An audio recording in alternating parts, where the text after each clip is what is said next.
حامد، آپ کی پہلی تنخواہ 1500 روپیہ، پہلی دفعہ 15 لاکھ کا چیک کب ملا؟ 15 لاکھ کا چیک یاد کرنا پڑے گا، 2005 یا 6 میں ملا ہوگا۔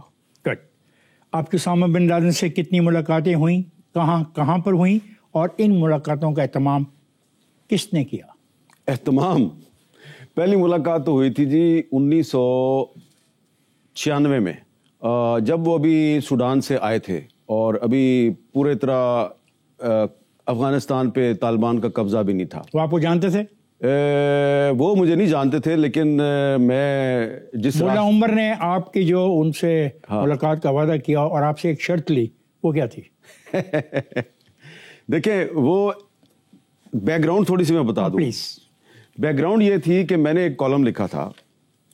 کالم تھا کہ جو American assistant secretary of state ہے رابن رافیل، وہ نیو یارک میں ہمارے سامنے محترمہ بینظیر بھٹو اس وقت پرائم منسٹر تھیں، ان کو فورس کر رہی تھی کہ آپ طالبان کو سپورٹ کریں، ان کو ریکگنائز کریں۔ بینظیر بھٹو ان کو کہہ رہی تھی کہ ابھی تو وہ صرف قندھار اور کچھ علاقوں پہ ان کا قبضہ ہے، پورا افغانستان بھی ان کے قبضے میں نہیں، ہم ان کو کیسے کر لیں؟ وہ کہہ رہی نہیں، آپ ان کو سپورٹ کریں، رابن رافیل۔ تو میں نے ادھر سے ہی کالم لکھ کے بھیج دیا، فیکس کا زمانہ تھا، میں نے کالم لکھ کے بھیج دیا کہ جناب یہ امریکن جو ہیں یہ بینظیر بھٹو کو فورس کر رہے ہیں کہ طالبان کو سپورٹ کریں، اور ایسا لگتا ہے کہ ملا عمر صاحب جو ہیں وہ ان کو امریکہ کی حمایت حاصل ہے۔ وہ کالم جو ہے وہ چھپ گیا۔ تو ملا عمر نے پھر آپ سے ملاقات کی؟ پہلے تو اس کالم پہ وہیں پہ وہ اشفاق گوندل صاحب اس وقت پی آئی او ہوتے تھے، تو انہوں نے وہ کالم جو ہے وہ پی آئی ڈی نے واپس بھیج دیا۔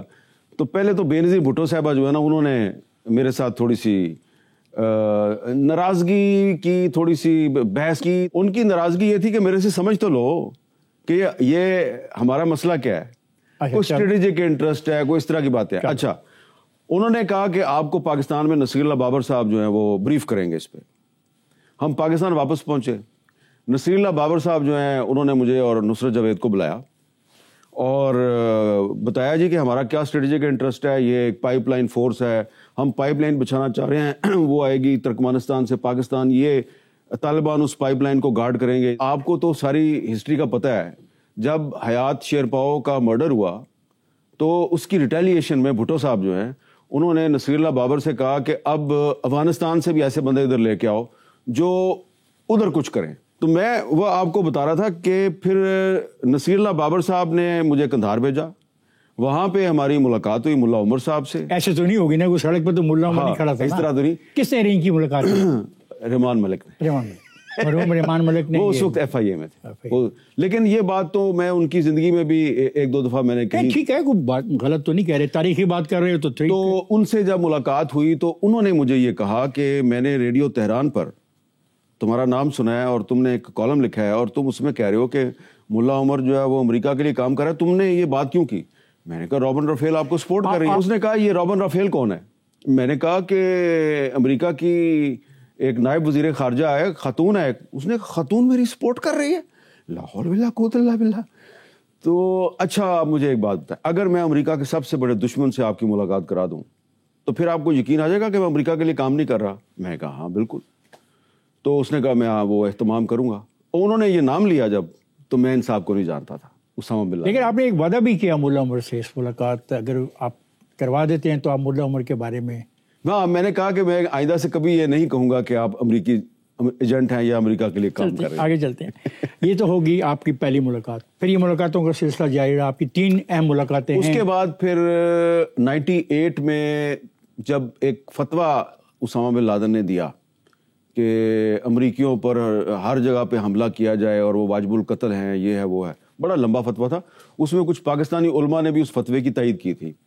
تو تب وہ جو پاکستانی علماء تھے ان کے ذریعے میں نے کہا جی کہ یہ تو آپ ایک بہت بڑا فساد شروع کر رہے ہیں، تو اس میں جو ہم تھوڑا سا علم جانتے ہیں دین کا وہ یہ ہے کہ آپ انوسینٹ نان مسلم کو بھی نہیں مار سکتے، تو یہ آپ کس طرح یہ فتویٰ دے سکتے ہیں کہ سب امریکیوں کو مار دو؟ تو انہوں نے مجھے پھر بلایا افغانستان، وہاں پہ پھر 1-2 دن تک قندھار میں کچھ لوگ جو ہیں وہ ان سے بحث ہوتی رہی۔ فائنلی پھر انہوں نے قندھار میں جو ایئرپورٹ کے قریب اسامہ بن لادن کا کمپلیکس تھا وہاں پہ ان سے میٹنگ ہوئی. اس میٹنگ میں ایمن الزواری بھی تھے. اچھا, اب یہ میٹنگ میرا خیال تھا کہ یہ ایک چھوٹا سا اخباری انٹرویو ہوگا, لیکن جب میں نے اب اس کے ساتھ بحث شروع کر دی تو وہ کتابیں لانی شروع کر دیں, یہ ہو گیا. وہ آپ کو کنونس کرنا چاہ رہے تھے کہ ہمارا جو فتویٰ ہے وہ ٹھیک ہے, اسلامی قوانین کے مطابق. اچھا, اب وہ اسلامی قوانین اور شریعت کی بات نہیں کر رہے تھے, وہ بیچ میں لا رہے تھے کشمیر, فلسطین, افغانستان, تمام جزوجات جہاں ہو رہی. میں نے ان کو کہا کہ یہ تو آپ سیاسی باتیں کر رہے ہیں. 2001 کابل کے علاقے میں ہے وزیر اکبر خان میں, وہ اس وقت مجھے نہیں تھا پتا کہ یہ وزیر اکبر خان ہے. نہیں, آپ نے لکھا ہے نا, تو تبھی تو ہم نے آپ کی کتاب سے لی ہے. اچھا, ہمیں تو نقشے پہ آج بھی دکھا دو تو سمجھ نہیں آئے گی. نہیں, وہ اس جب بھی گئے ہو آنکھوں پہ پٹی باندھی ہوئی تھی, بغیر پٹی باندھے گئے ہو؟ پہلی 2 دفعہ تو میری کوئی پٹی وٹی نہیں تھی, لیکن تیسری دفعہ جو ہے وہ مجھے پتا نہیں تھا کہ یہ کون سا علاقہ ہے. گھمائی جا رہے تھے, وہ گھمائی جا رہے تھے, 3-4 دن تک گھماتے رہے. وجوہات کیا ہوتی ہیں, ایسا کیوں گھماتے ہیں؟ دیکھیں, جو اسامہ بن لادن تھا نا, وہ خود فیصلے نہیں کرتا تھا, اس کی ایک شورا تھی اور شورا فیصلے کرتی تھی. اور مجھے جو اس نے 9/11 کے بعد انٹرویو دیا وہ اس لیے دیا, صرف اس نے مجھے نہیں دینا تھا, اس نے رابرٹ فسک کو بھی بلایا تھا جو انڈیپینڈنٹ لندن کا نمائندہ تھا. ہم دونوں کو اس نے اکٹھے بلایا تھا. اسامہ بن لادن نے آپ کو ایک گھڑی بھجوائی اور گھڑی کے ساتھ ایک رکا بھجوایا. رکے میں اسامہ بن لادن نے کہا کہ 9/11 کا جو حملہ ہے اس میں میں شریک نہیں. کیا آپ کے ذریعے وہ یہ پیغام دینا چاہ رہا تھا کہ 9/11 کا وہ ذمہ دار نہیں؟ ایسی بات, ایسے نہیں ہے بات تھوڑی سی ڈفرینٹ بھی ہے اور بڑی خطرناک بھی ہے. 9/11 جس دن ہوا, حملے سے 1 گھنٹے پہلے میرے پاس ایک صاحب آئے نیچے. مجھے دفتر میں سیکورٹی والوں نے بتایا جی نیچے ایک بندہ آیا ہے, وہ کہتا ہے جی میں افغانستان سے آیا ہوں, شیخ نے بھیجا ہے. میں نے کہا کون سے شیخ نے بھیجا ہے؟ اس نے کہا جی وہ بتا نہیں رہا اور بڑا مشکوک سا آدمی ہے. اور تو میں نے کہا اچھا, تو میں نے کہا بھیج دو اوپر. وہ آ گیا جب, تو میں نے اس کو پہچان لیا کہ یہ تو اسامہ بن لادن کے آس پاس میں نے دیکھا ہوا تھا. تو اس نے کہا آپ نے پہچان لیا؟ میں نے کہا پہچان لیا. کہتا ہے لیکن اس کے باوجود جو ہے مجھے یہ کہا گیا کہ آپ نے ان کے پاس جا کے بیٹھ جانا ہے. تو کہتا ہے وہ مجھے ادھر CNN آتا ہے, تو اس وقت تو پاکستان میں پرائیویٹ ٹی وی چینلز نہیں تھے, صرف PTV تھا, CNN تھا, BBC تھا. تو میں نے وہ CNN لگا دیا. کہتا ہے بس اب مجھے آپ 10-15 منٹ دے دیں.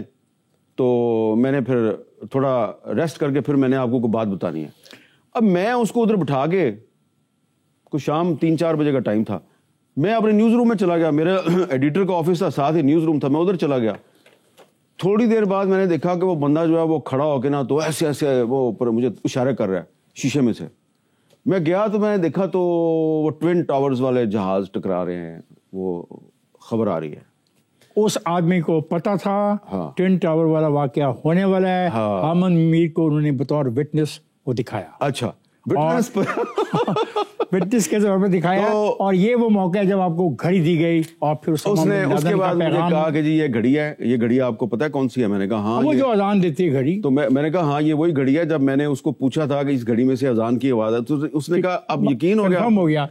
اب اس نے مجھے رکا دیا. اس میں کیا لکھا؟ اس میں لکھا تھا میں حملہ آوروں کو خراج تحسین پیش کرتا ہوں, لیکن اس حملے میں میرا کوئی ہاتھ. ہاں, تو اب اس نے یہ حملہ تھا نا جو یہ طالبان کی مرضی کے خلاف کیا تھا. طالبان کو نہیں تھا پتا. کس کو صفائی پیش کر رہے تھے؟ اسامہ بن لادن. ملا عمر کو. آگے چلتے. اسامہ بن لادن کی جو گھڑی آپ کے پاس تھی, کینیڈا کا ایک میوزیم ہے, اس نے آپ کو آفر کی. آفر کتنی تھی اور آپ نے گھڑی کہاں رکھی ہوئی آج کل؟ وہ گھڑی میرے پاس ہی ہے, میں نے ان کو وہ نہیں دی. اس لیے آفر کیا تھی؟ آفر بہت زیادہ تھی, اور وہ اتنی زیادہ تھی کہ میں نے کہا یار یہ کتنے ڈالر تھے؟ وہ کینیڈین ڈالر ہوتے ہیں. اچھا, پتہ نہیں, مجھے ریٹ نہیں پتا ان کا. کافی تھے, لیکن میں نے کہا کہ یہ جو ہے نا یہ اگر کبھی پاکستان میں کوئی میوزیم بنا تو میں اس کو دے دوں گا. لیکن آپ کو پتا پھر 2022 میں میوزیم نے آپ کو فون کر کے آپ کو شرمندہ کیا کہ آپ کے وزیر اعظم تو سعودی بزنس کی طرف سے دی جانے والی گھڑی بھیج دیتے ہیں جبکہ آپ گھڑی بیچنے کو تیار نہیں ہیں. یہ حقیقت ہے. میرے پسینے چھوٹ گئے تھے. یہ حقیقت ہے نا. اور وہ جو خاتون ہے وہ ایک پہلے جرنلسٹ تھی, اس لیے میں اس کو جانتا تھا. پھر وہ اس میوزیم کی ڈائریکٹر پبلک ریلیشن بن گئی. اور جب اس نے مجھے یہ کہا کہ آپ کے وزیر اعظم نے گھڑی بیچ دی, تحفے میں ملی ہوئی گھڑی بیچ دی. ہمیں یہ 2001 کا جو انٹرویو ہے کوئی اخبار چھاپنے کو تیار نہیں تھا, تو کیسے آپ نے کنونس کیا ڈان کو؟ ہاں یہ بڑا اچھا سوال کیا آپ نے. اب حمید ہارون صاحب تو بھی زندہ ہے, ٹھیک ہے نا, وہ آپ کو بتائیں گے. نہیں, پہلے ان کو علم کیسے ہوا, پھر آپ نے کنونس ان کو کیسے کیا, نہیں اور کتنے پہ سودا طے ہوا؟ ایک دن فراز زیدی صاحب جو ہے انہوں نے مجھے بلایا, وہ کہتے ہیں یار ایک دن اب اس وقوع ہو گیا ہے, اس وقوع نہیں اس وقوع ابھی وقوع نہیں ہوا, ابھی انٹرویو نہیں ہوا. اچھا, وہ مجھے کہہ رہے ہیں کہ یہ 9/11 سے تقریباً 1-1.5 مہینے کے بعد کی بات ہے. میں وہی کہہ رہا ہوں. فراز زیدی صاحب کہتے ہیں اگر ہمارا اخبار نہیں چھاپتا تو کوئی اور اخبار تو چھاپے گا. میں نے کہا اس کا مطلب ہے مجھے یہ کام کر دینا چاہیے. وہ آپ کو پتا بڑے سینئر جرنلسٹ تھے. آپ نے کام کر دیا؟ نہیں.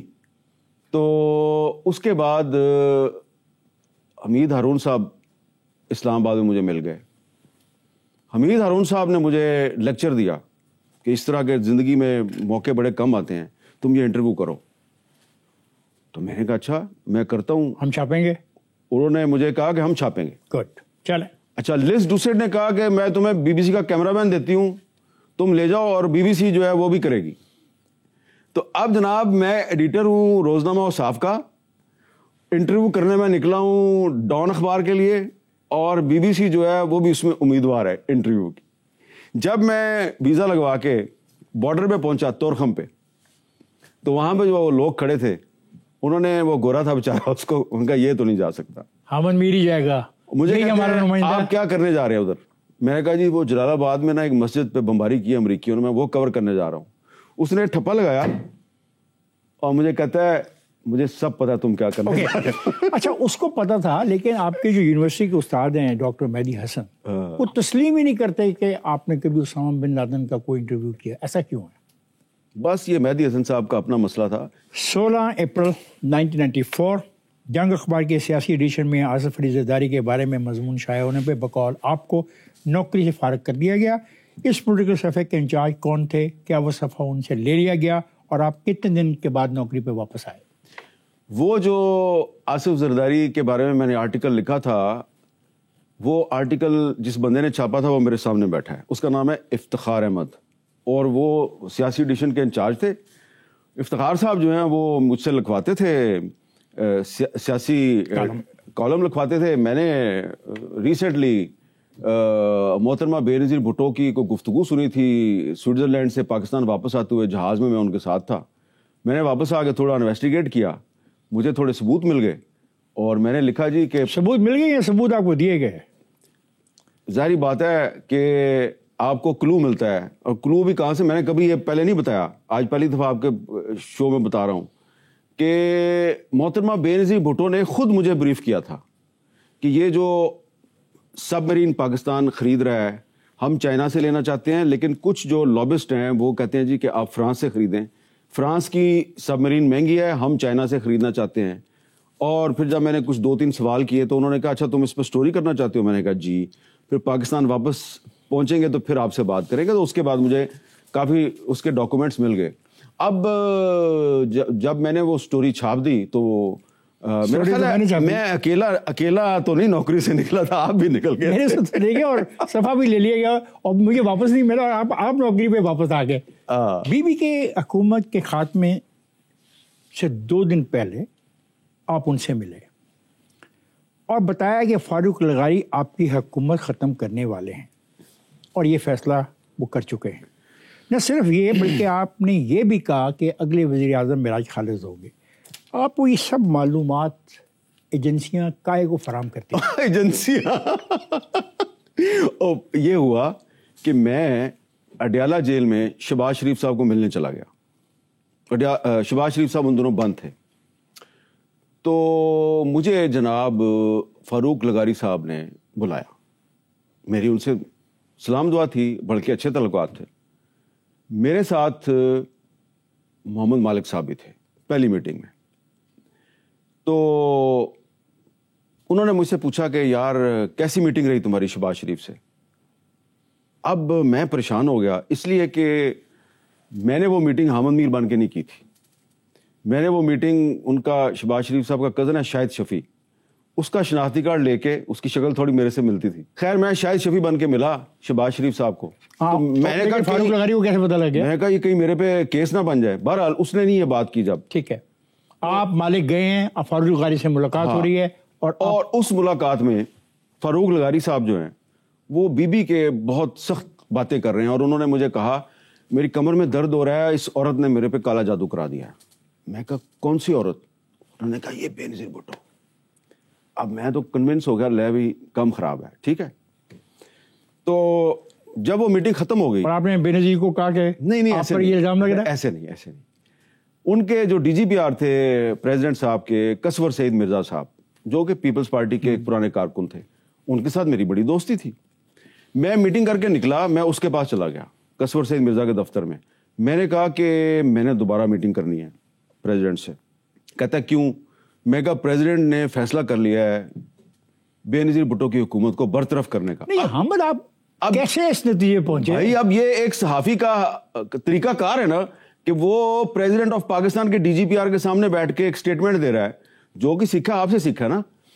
تو میں نے اس کے سامنے ایک سٹیٹمنٹ دے دی کہ صدر نے فیصلہ کر لیا ہے بے نظیر بھٹو کو برطرف کرنے کا, میری میٹنگ کراؤ. اس کے ہاتھ پاؤں پھول کے وہ بھاگا اوپر گیا. تھوڑی دیر اس نے مجھے بٹھایا. میں پھر جناب لغاری صاحب, میں نے کہا سر مجھے پوری بات بتائیں, آپ نے تو اس کی حکومت کو برطرف کر دینا ہے. وہ غصے میں ہے, وہ کہتا ہے یہ اگر بے نظیر پرائم منسٹر رہے گی تو ملک تباہ ہو جائے گا, یہ ہو جائے گا, وہ ہو جائے, میں اکاؤنٹیبلٹی کروں, میں یہ کروں گا, میں وہ کروں گا. تو میں نے کہا جی اکاؤنٹیبلٹی کریں گے تو پھر کیا فوجی جرنیل لے کے؟ نہیں, آئی ایم اے ڈیموکریٹ, میراج خالد از دا بیسٹ پرسن. تو مائی سورس واز فاروق لغاری. میں ایک بریک لے لوں؟ لے لیں. کیا خیال ہے؟ لے لیں, کیونکہ کافی گفتگو ہوگی. ایک بریک لیتے ہیں, پھر آتے ہیں اور سلسلے کو جاری رکھتے ہیں. خواتین حضرات, میں جا رہا ہوں بریک پر, جائے گا نہیں. حامد میر صاحب سے گفتگو کا سلسلہ جاری رہے گا. خواتین حضرات, آپ کو ہم ویلکم بیک کہتے ہیں, اور گفتگو کا سلسلہ جو ہے حامد میر سے اس کو جاری رکھتے ہیں. حامد, آپ کہتے ہیں کہ ایک دن نواز شریف نے آپ کو, نصرت جاوید کو اور ظفر عباس کو ناشتے پہ بلایا, بڑا اچھا ناشتہ تھا, اور آپ سے کہا کہ آپ روزنامہ پاکستان کی ایڈیٹرشپ چھوڑ دیں. ان کی آفر کیا تھی اور وجہ کیا تھی؟ اب آپ ایک بہت ہی ڈینجرس ایریا میں داخل ہو گئے ہیں. میں نہیں ہو رہا, یہ آپ کے حامد میر کی کہانی صفحہ 41 میں آپ نے جو فرمایا, جو آپ نے کہا, میں اچھا اسی کے حوالے سے اس میں ایسے ہے. ٹھیک ہے.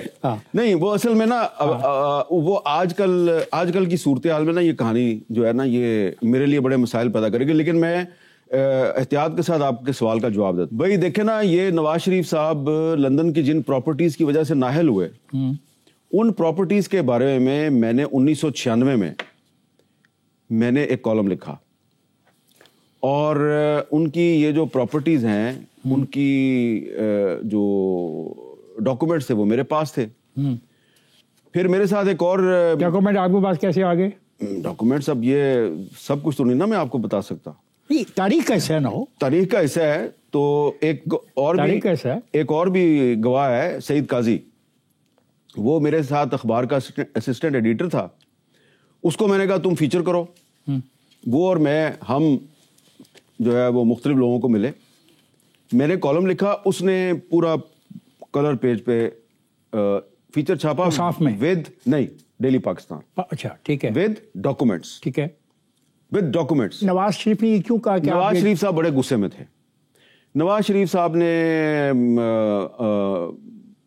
وہ جو ناشتے کی ٹیبل تھی اس پہ مجھے کہا کہ آپ پاکستان اخبار سے استعفیٰ دے دیں, یہ آپ سے اکبر بھٹی نے لکھوایا. میں نے کہا جی مجھ سے کوئی نہیں لکھوا سکتا, میں نے اس پہ انویسٹیگیشن کی ہے. کہتے ہیں آپ اخبار چھوڑ دیں, پاکستان چھوڑ دیں, میں آپ کو نوائے وقت کا ریزیڈنٹ ایڈیٹر لگوا دیتا ہوں. میں نے کہا آپ ایڈیٹروں کی پوسٹنگ ٹرانسفر کرتے ہیں؟ اگلا سوال ہمارا آپ سے یہ ہے کہ بقول آپ کے, میں کبھی نہیں بھولوں گا, نواز شریف نے ہمیں بلایا اور پوچھا دھماکہ کروں یا نہ کروں. مجیب الرحمان شامی نے کہا نہ کرو, مجید نظامی نے کہا دھماکہ کر دو ورنہ تمہارا دھماکہ ہو جائے گا. اب سوال یہ ہے کہ شامی صاحب کہتے ہیں کہ انہوں نے ایسا نہیں کہا, انہوں نے مشروط طور پہ حمایت کی تھی کہ آپ کر دیں دھماکہ, اور سعودی عرب سے بات کر لیں کہ اگر 4 سال کا پیٹرول ہمیں وہ دیتے ہیں بغیر کسی پیسے کے تب کریں گے. حقیقت ہے جو میں نے اس وقت سنا تھا میں نے اسی وقت لکھ دیا تھا, ٹھیک ہے.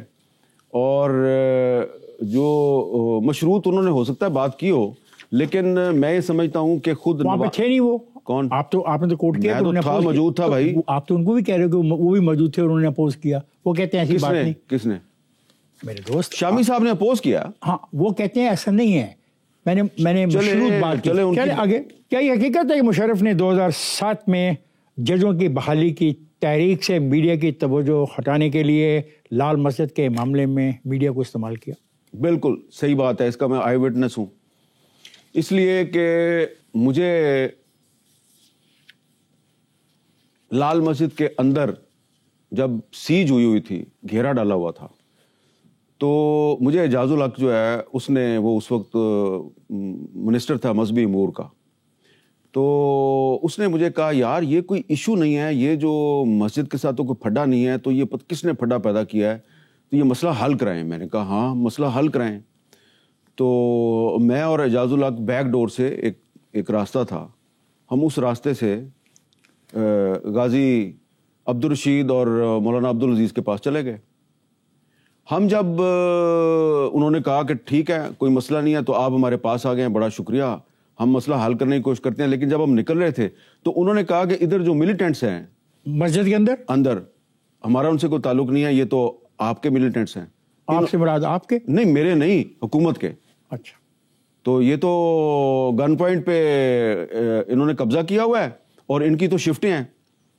تو ہم جب باہر آ رہے تھے تو ایک رائڈر جو ہے وہ باہر دروازے پہ کوئی خط دے کے گیا, اور ایک جو خادم تھا مولانا عبدالعزیز صاحب کا, وہ لے کے آیا.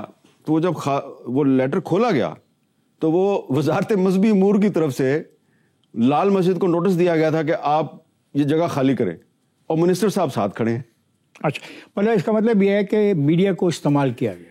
میڈیا کو اس طرح استعمال کیا گیا کہ پرویز, پھر جب یہ ساری سچویشن کا مجھے پتہ چل گیا, اور پھر جو اس وقت سیکرٹری داخلہ تھے کمال شاہ صاحب, انہوں نے مجھے پوری سچویشن بتائی.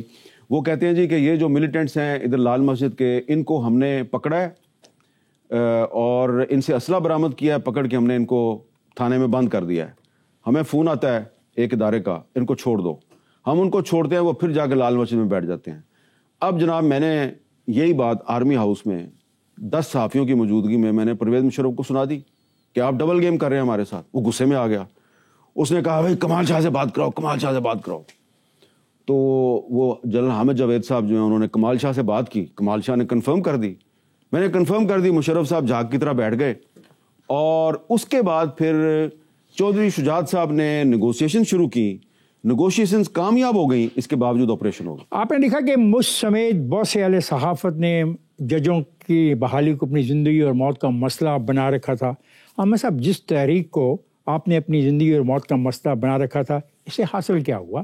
کہا جاتا ہے یہ تو ایک جنرل کی دوسرے جنرل کے خلاف ایک جنگ تھی. دیکھیں اس لائرز موومنٹ کے دوران آصف زرداری صاحب سے میری بڑی بحث ہوتی تھی, اور یہاں تک کہ وہ پریزیڈنٹ بھی بن گئے. تو ہم ان کو کہتے تھے کہ آپ ججوں کو بحال کریں. ہم نے تو زندگی موت کا مسئلہ بنایا ہوا. وہ جو میں کہہ رہا ہوں نا, اس طرح کر کے میں بات کرتا تھا ان کے سامنے, چھوڑوں گا نہیں, یہ نہیں ہے, نو کمپرومائز ہے. وہ آپ کہتے تھے؟ ہاں. تو وہ اب زرداری صاحب مجھے کہتے تھے اچھا یہ بندہ جو ہے افتخار چودھری تیرا ہیرو, یہ ریٹائرمنٹ کے بعد جب پارٹی بنائے گا تو پارٹی میں شامل ہوگا. میں نے کہا یہ میرا ہیرو بالکل پارٹی نہیں بنائے گا, وہ رول آف لا کی جنگ لڑ رہا ہے. اس نے کہا اس کی پارٹی کا نام ہوگا جسٹس پارٹی. جب وہ پارٹی بنائے گا تو ٹی وی پہ آ کے یہ اعلان کرے گا کہ میں غلط تھا اور آصف زرداری ٹھیک تھا. ہاں میں کر دوں گا.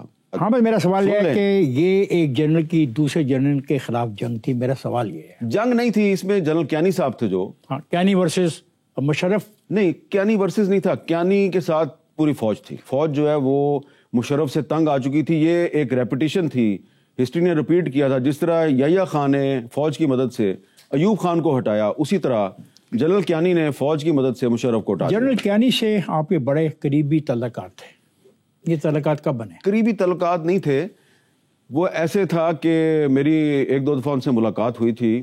جب وہ کور کمانڈر راولپنڈی تھے تو مشرف صاحب پہ اٹیک ہوا, تو اس کی انہوں نے انکوائری شروع کی. انہوں نے جو بندے پکڑے ہوئے تھے میں نے یہ کالم لکھا کہ یہ بندے غلط پکڑے ہوئے ہیں. تو آپ کو اصل آدمیوں کا علم تھا؟ مجھے اصل آدمیوں کا علم نہیں تھا. تو ان کے بارے میں آپ کیسے کہتے ہو غلط پکڑے ہوئے؟ اس لیے کہ ان کو میں جانتا تھا. یہ ہر غلط آدمی کو آپ جانتے تھے؟ دیکھیں نا, اب میں نام لے لیتا ہوں, وہ الیاس کشمیری جو ہے جس کو انہوں نے پکڑا تھا, تو میں نے کالم لکھا بھائی یہ وہی الیاس کشمیری ہے جس کو 2-3 سال پہلے تک آپ کیش پرائز دیا کرتے تھے. اس پر مجھے کیانی صاحب نے بلایا, اور ان کا جو کیانی صاحب کا جو چیف آف سٹاف تھے وہ تھے بریگیڈیئر قمر جاوید باجوہ صاحب. ہاں بھائی, یہ باتیں ہم کرتے رہیں گے, اور آپ کی باتوں میں کافی ایسی چیزیں ہیں کہ لوگوں کو مجبور کرتی ہیں کہ آپ کو سنتے رہیں, لیکن مجھے بریک پہ جانا ہے, میں بریک پہ جا رہا ہوں. خاص رات میں جا رہا ہوں بریک پر, جائے گا نہیں, ہمارے ساتھ رہیے. Welcome back. چلیں حامد میر سے گفتگو کے سلسلے کو جاری رکھتے ہیں. آپ پر خالد خواجہ غالباً اس کا نام ہے, اور کرنل امام کے قتل کا الزام لگا. تو آپ نے کہا کہ کئی صحافیوں نے اس موقع کا فائدہ اٹھاتے ہوئے آپ کی کردار کشی کی, مہم میں بڑھ چڑھ کے حصہ لیا. کہ آپ ان صحافیوں کا نام لینا پسند کریں گے؟ کیا آپ اس صحافی کا بھی نام لینا پسند کریں گے جس نے آپ کی حمایت میں بیان دیا؟ دیکھیں, یہ صرف خالد خواجہ والی بات ہے. کرنل امام صاحب کی فیملی اس میں شامل نہیں ہے, اور بلکہ کرنل امام کی جو فیملی ہے وہ انہوں نے میری اخلاقی طور پہ سپورٹ کی, مدد کی. ان کو تو ساری گیم کا پتہ تھا نا. گیم ٹھیک ہے. گیم یہ تھی کہ اسلم بیگ صاحب کی کتاب پڑھیں آپ, اقتدار کی مجبوریاں. اسلم بیگ صاحب نے کرنل امام صاحب کو کہا کہ طالبان کی اور امریکہ کی بات کروائیں. ٹھیک ہے, بیچ میں آ گئے خالد خواجہ صاحب, اور ایک وہ بیچ میں جرنلسٹ کو لے آئے, اور مجھے تو خبر ہی کوئی نہیں ہے کہ جناب یہ جا رہے ہیں, کب جا رہے ہیں, کہاں سے آ رہے ہیں. تو انہوں نے جناب کرنل امام صاحب اور خالد خواجہ صاحب, کرنل امام کے بارے میں یہ کہا جاتا ہے نا کہ وہ طالبان کے استاد تھے اور طالبان ان کی بہت عزت کرتے تھے. بالکل کرتے تھے, بالکل کرتے تھے. وہ ہرات میں کونسلیٹ جنرل تھے جب, تو بالکل طالبان ان کی عزت کرتے تھے. لیکن جس طریقے سے جن لوگوں نے کرنل امام کو قتل کیا, تو اس سے یہ لگتا ہے کہ قتل کرنے والے جو ہیں ان کو نہ تو طالبان کی عزت کا خیال تھا, اور نہ ہی ان کو کرنل امام کی اہمیت کا احساس تھا, اور وہ کسی ایجنڈے پہ تھے. ٹھیک ہے نا. تو اس میں یہ جب واقعہ ہو گیا, یہ دونوں ادھر گئے, ان کو اغوا کر لیا گیا. ان کے ساتھ جو تیسرا جرنلسٹ تھا, he was a British national, اس کو چھوڑ دیا, اس کو چھوڑ دیا. اور جو 2 پاکستانی تھے ان کو انہوں نے قتل کر دیا. آپ پر الزام کیوں لگا؟ میرے پہ تو الزام اس کے بہت دنوں کے بعد لگا. کیوں؟ وائے حامد میر؟ ہاں, وہ ایسے کہ مجھے ایک اس زمانے میں پیپلز پارٹی کے منسٹر تھے, انہوں نے بلا کے کہا کہ یار آپ مسنگ پرسنز کا ایشو بہت اٹھا رہے ہیں, تو آپ باز آ جائیں, آپ پہ انہوں نے کوئی کیس ڈال دینا ہے. میں کہا میرے پہ کیا کیس ڈالیں گے؟ کس سن کی بات ہے یہ؟ 2010 کی بات ہے. 2010. اور آپ کو ایک بلایا وزیر نے اور کہا مسنگ پرسن کا معاملہ مت اٹھاؤ, اور نہ کوئی کیس. میں نے کوئی پارلیمنٹ ہاؤس کے باہر کھڑے ہو کے ایک پروگرام کیا تھا مسنگ پرسنز کی فیملیز کے ساتھ, آمنہ مسعود جنجوا تھی اور لوگ تھے. تو مجھے انہوں نے کہا کہ یہ آپ کے ساتھ کچھ کریں گے. پھر مجھے پریزیڈنٹ صاحب نے بلایا, زرداری صاحب نے. یہ آصف زرداری اور آپ لگتا ہے کہ ایک سارا دن یہی کام کرتے وہی جو آرٹیکل نہیں تھا جس کی وجہ سے آپ کی اور میری چھٹی ہو گئی تھی, تو اس وقت تک تو زرداری صاحب جو ہیں وہ سمجھتے تھے کہ میں کوئی بہت بڑا کانسپریٹر ہوں. وہ پھر جب ان کو پتا سمجھتے تھے یا پھر یہ ثابت کیا تم نے؟ وہ پھر بعد میں پھر جو ہے وہ انہوں نے پھر میرے ساتھ ایک ان کی انٹیمیسی بن گئی. کانسپریسی کرنے کے لیے نہیں, کہ جس طرح آپ کی بہت سے سیاستدانوں سے دوستی ہو جاتی ہے تو ہماری بھی ہو گئی. تو انہوں نے مجھے کہا کہ آپ ذرا احتیاط کریں, تو 2 ایشوز ہیں, ان کو اگر آپ اوائڈ کریں تو پرابلم نہیں ہوگی. میں نے کہا جی کون سے 2 ایشوز ہیں؟ انہوں نے کہا ایک مسنگ پرسن اور ایک بلوچستان. اچھا, جن صحافیوں نے میرے خلاف پروگرام کیے, بعد میں پھر انہوں نے میرے سے معذرت کر لی. 2017 میں وہی جو 2010 کا کیس ہے, اس پر اسلام آباد ہائی کورٹ کے ایک جج صاحب جو ہیں وہ میرے پہ FIR کروا دیتے ہیں. کون جج صاحب؟ جسٹس محسن اختر کیانی. ٹھیک ہے. کیوں دشمنی ذاتی کوئی تمہاری؟ مجھے نہیں پتا, لیکن کیانی, ایک جنرل کیانی تمہارا دوست ہے اور ایک جج کیانی تمہارے پہ پرچہ کروا دیتا ہے. اب اس میں انٹرسٹنگ بات یہ تھی کہ پرچہ درج ہوا تھانہ رمنا میں. تھانہ رمنا جو ہے وہ 2010 میں جب وقوع ہوا شمالی وزیرستان میں, تو تھانہ رمنا تھا ہی نہیں. جب عمران خان PTI بنا رہے تھے تو آپ نے لکھا کہ مجھے ایسا محسوس ہوا کہ اس نئی جماعت کا چہرہ تو عمران خان ہوں گے لیکن ماسٹر مائنڈ حمید گل ہوں گے، لیکن ساتھ ہی آپ کہتے ہیں کہ عمران خان نواز شریف اور حمید گل دونوں سے دور رہے۔ ان دو متضاد بیانات سے میں کیا اخذ کروں؟ کیا پروجیکٹ عمران خان کا ماسٹر مائنڈ حمید گل تھے یا نہیں؟ حمید گل کو عمران خان نے اپنی پارٹی کے قریب نہیں آنے دیا، اور اس کا بڑا انٹرسٹنگ واقعہ ہے کہ لاہور میں محمد علی درانی صاحب نے کسی جگہ پہ مجھے بلایا، یہ 1996 کے شروع کی بات۔ یہ سارے ایسے لوگ آپ ہی کو کیوں بلاتے ہیں؟ یہ کبھی بھائی میری عمران خان سے دوستی تھی۔ اچھا ٹھیک ہے، ضیاء شاہد صاحب کی اس سے بڑی دوستی تھی عمران خان سے، تو عمران خان جو ہے وہ، میں اس کو کہتا تھا کہ تم نے پارٹی نہیں بنانی، یو آر این انڈسپیوٹڈ ہیرو اور ریفارمر کا کردار ادا کرو۔ ضیاء صاحب کہتے تھے کہ نہیں تم پارٹی بناؤ۔ تو اب عمران خان جو ہے وہ ایک طرف مجھ سے بات کرتا ہے، دوسری طرف ضیاء صاحب سے بات کرتا ہے۔ ایک دن اس نے مجھے محمد علی درانی نے کہا یہ کہ ہم اپنے گھر ایک میٹنگ کریں تو آپ ادھر آ جائیں۔ میں ادھر گیا جب، تو وہاں پہ عمران خان بھی تھے اور حمید گل بھی تھے اور بھی 3-4 لوگ تھے۔ اب وہاں پہ سارے اس کو کہہ رہے ہیں کہ آپ پارٹی بنائیں، یہ ہوگا وہ ہوگا۔ میں اور ایک اور بندہ تھا، اس نے، ہم نے کہا کہ نہیں آپ کو پارٹی نہیں بنانی چاہیے، آپ کو ریفارمر کا کردار ادا کرنا چاہیے۔ تو عمران خان نے کہا ہاں میں تم صحیح کہتے ہو۔ میں خوش ہو گیا۔ ہم ادھر سے اٹھے، حمید گل صاحب بڑے ڈسپوائنٹڈ، مجھے کہتے ہیں کہ آپ نے اچھا نہیں کیا۔ یہ حمید گل نے آپ سے کہا؟ آپ نے اچھا نہیں کیا۔ تو میں بڑا خوش، اور محمد علی درانی صاحب بھی مجھ سے کچھ ناراض۔ خان صاحب نے مجھے گلے ولے لگایا اور میں اپنے دفتر چلا گیا، اور 3 دن بعد عمران خان نے پارٹی اناؤنس کر دی۔ تو آپ کو 3 دن تک پتہ ہی نہیں لگا کچھ کر رہے ہیں؟ اب جب آپ صحافی ہو اور بڑے باخبر صحافی تھے۔ میں جناب اس دوران سیریا چلا گیا تھا، ٹھیک ہے، ورنہ آپ کو یہ بات بھی پتہ لگ جاتی کہ یہ پارٹی بنا رہے ہیں۔ اچھا، اب میں جب واپس آیا تو میں نے آگے عمران خان صاحب سے باقاعدہ لڑائی کی۔ میں نے کہا آپ پارٹی بنائیں یا آپ کی مرضی ہے، میرے ساتھ آپ نے کیوں غلط بیانی کی؟ کہتا ہے میں نے تیرے ساتھ کوئی غلط بیانی نہیں کی، میں نے جب تیرے سامنے بات کی تھی تو اس وقت مجھے لگ رہا تھا کہ میں نے اگر پارٹی بنا لی تو پارٹی کا چیئرمین حمید گل ہوگا اور میں یا تو وائس پریزیڈنٹ ہوں گا یا جنرل سیکرٹری ہوں گا۔ میں نے وہاں پہ کہہ دیا میں نے پارٹی نہیں بنانی۔ میں وہاں سے باہر نکلا، حمید گل نے میرے سے کوئی بات نہیں کی، معاملہ ختم ہو گیا، حمید گل صاحب کہیں چلے گئے۔ تو مجھے میرے ساتھیوں نے کہا سنہری موقع ہے، حمید گل صاحب سے جان چھوٹ گئی ہے، آپ اپنی پارٹی اناؤنس کر دیں۔ تو میں نے پارٹی اناؤنس کر دی۔ اتنا غیر سنجیدہ رویہ ایک پارٹی کو اناؤنس کرنے کا۔ دیکھیں، اور وہ جو پارٹی جب اناؤنس ہوئی تھی تو وہ جو ساری عمران خان نے جو پریس کانفرنس کی تھی، وہ ساری جو اس کی اسپیچ ساری جو ہے وہ ضیاء صاحب جو ہیں، ضیاء شاہد صاحب، وہ انہوں نے تیار کی تھی، اور پارٹی کا نام سجیسٹ کیا تھا حسن نثار صاحب نے۔ اور آپ کا رول کیا تھا؟